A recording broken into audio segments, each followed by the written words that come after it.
al menos por media sanción. Bien. Así que veremos qué es lo que pasa en esta nueva oportunidad, Luis. Nos quedamos obviamente con cámara abierta para vos, si hay alguna novedad, algún testimonio. No va a pasar mientras esté votando. Gracias, Carola. Déjame saludarlo a Jorge Liotti, el jefe de política del Diario de la Nación, una de las personas que más conoce de la actualidad política. Jorge, soy Luis Novarecio. Buen día, Nación. ¿Cómo estás?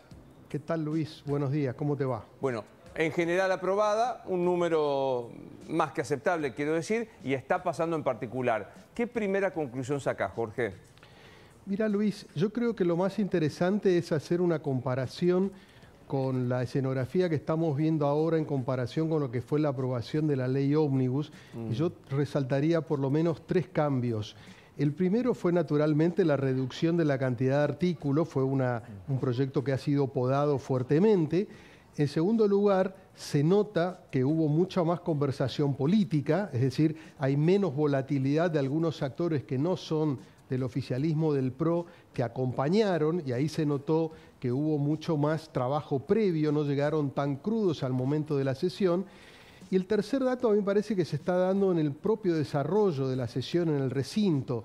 El Martín Menem que está guiando esta sesión es completamente diferente al que ocurrió en el verano. Está llevando la sesión con mano mucho más firme, tratando de cortar cualquier desvío en comparación con aquella sesión en la que parecía que se iba derivando por las ramas y cualquier intervención hacía distraer el rumbo de la sesión y eso terminó complicando y agravándolo.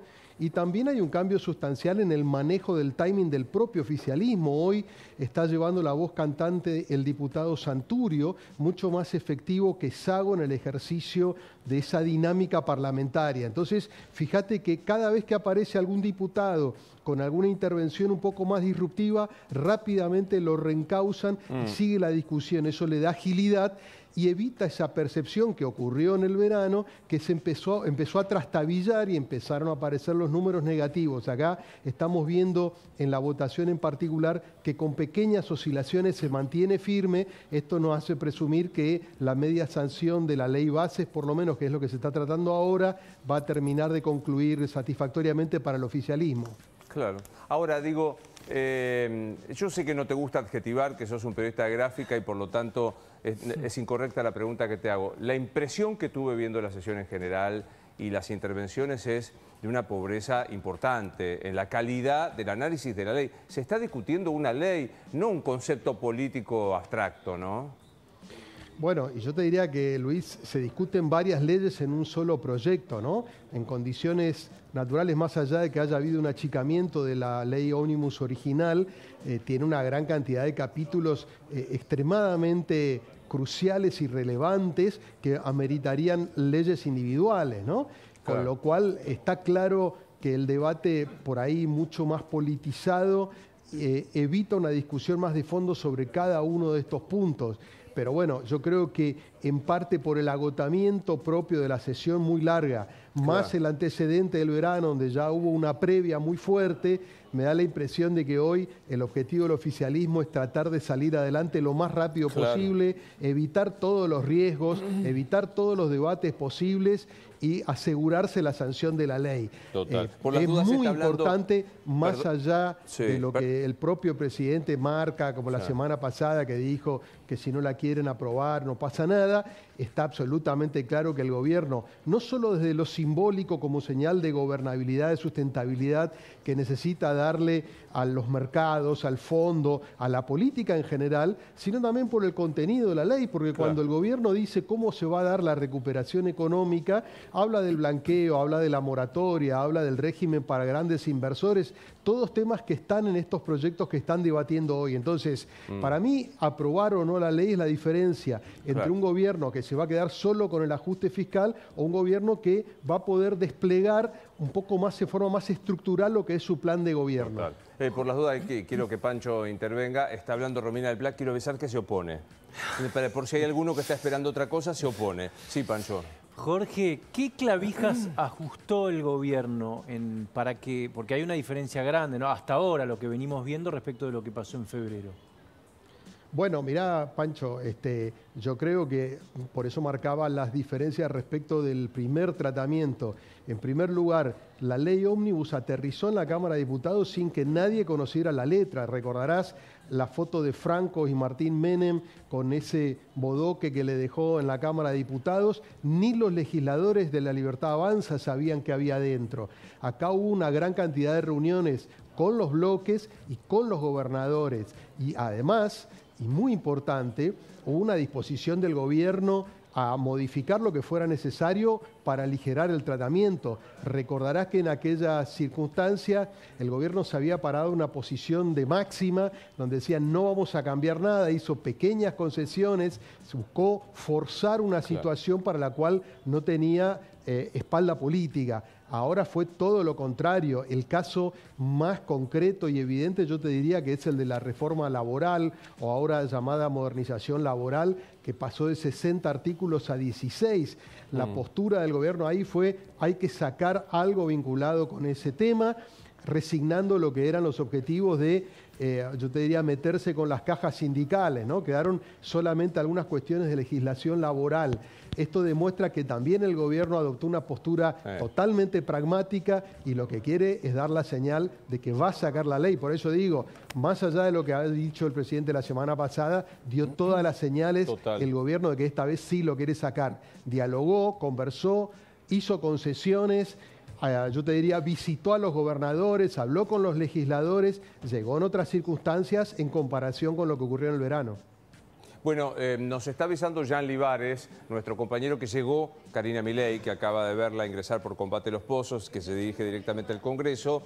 Esto también es muy significativo, me parece, Jorge. La presencia de la secretaria general de la Presidencia, la persona más importante de este gobierno, junto con Javier Milei, y Guillermo Francos, el hombre que en algún momento era mirado de reojo por el sector más dogmático de La Libertad Avanza, porque hacía política, porque hablaba, porque negociaba. Me parece que finalmente hubo que rendirse ante la evidencia, que es lo que vos lo explicabas recién, qué es lo que había que hacer, ¿no?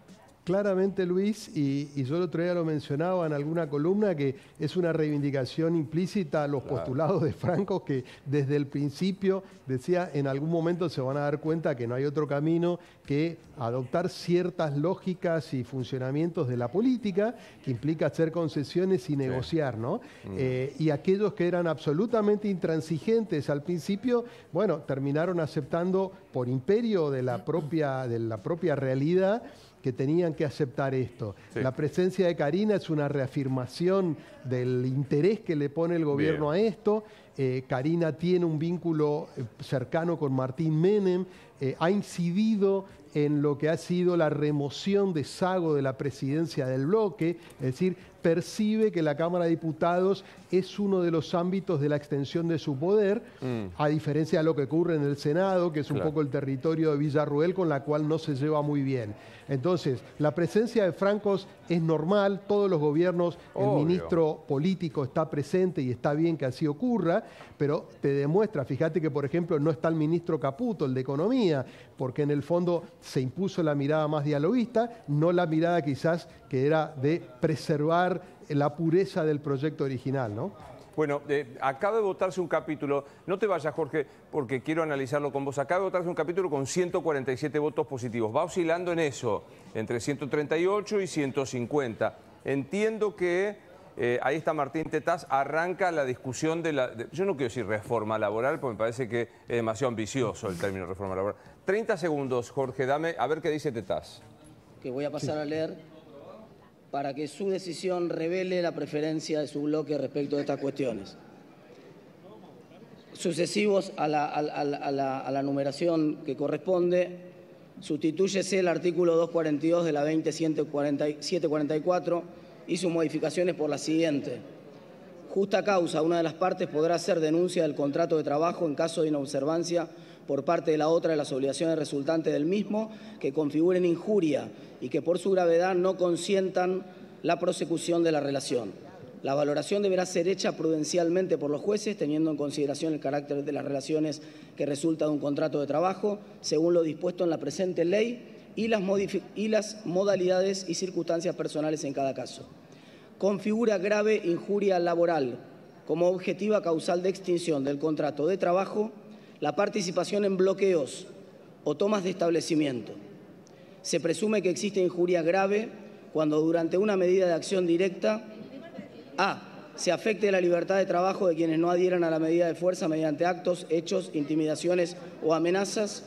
B. Se impida u obstruya total o parcialmente el ingreso o egreso de personas y o cosas al establecimiento. C.